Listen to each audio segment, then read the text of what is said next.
not to waste anyone's time, we'll just get straight into the introduction of the letter of Philemon. So with the introduction, just to state some pretty clear things, or some things that everyone should know about, is that, like Dawson said, the letter to Philemon is one of the shortest letters, not only inside the New Testament, but one of the shortest letters that Paul ever wrote. And with that being said, it was written sometime in the first century, more specifically around 61 to 63 AD. And it was also one of the letters that Paul wrote while he was in prison. Now, most scholars actually believe that it was probably written sometime in the summer of AD 62, which I think is very, very interesting. Now, the place where it was written, they say that it was in Colossae, since Philemon lived in the town of Phrygian.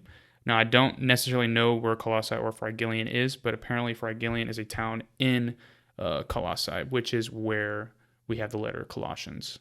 Right. Which is one of the places that Paul wrote letters to and did ministry and stuff like that, which is how they ended up meeting in Philemon, pretty much.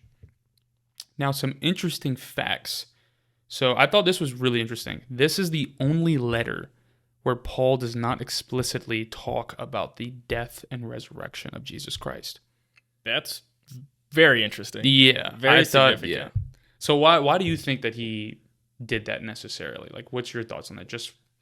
Something else that I was thinking is that it's one of the few letters that's written to a direct person, and to a person that you don't really see anywhere else in the Bible. Like he has a couple letters written to Timothy. Yeah, but we see Timothy in other letters and other things. We know that he was very close to him. Yeah, but Philemon's very different, and so I think because it's a personal letter too, there's probably a level of understanding between them. And maybe Paul just understands that, he knows this. He knows the basics of Jesus' death and resurrection. Yeah. I don't need to go over that in this letter. Whereas when he's talking to a whole church, that is true. Absolutely go over that. Yeah, that's actually like a really, really good point. Because that kind of shows one thing that you can kind of just like notice when you're reading this is because it's like written to like more of like a singular person. Mm-hmm. You actually have like more of that relational type of thing. So they can kind of like call some things out about that person just instantly. It's very personalized. Yeah. So you're right. Another thing to also note too is that at this time, as many patriarchs, Philemon owned a slave, and the slave's name is Onesimus.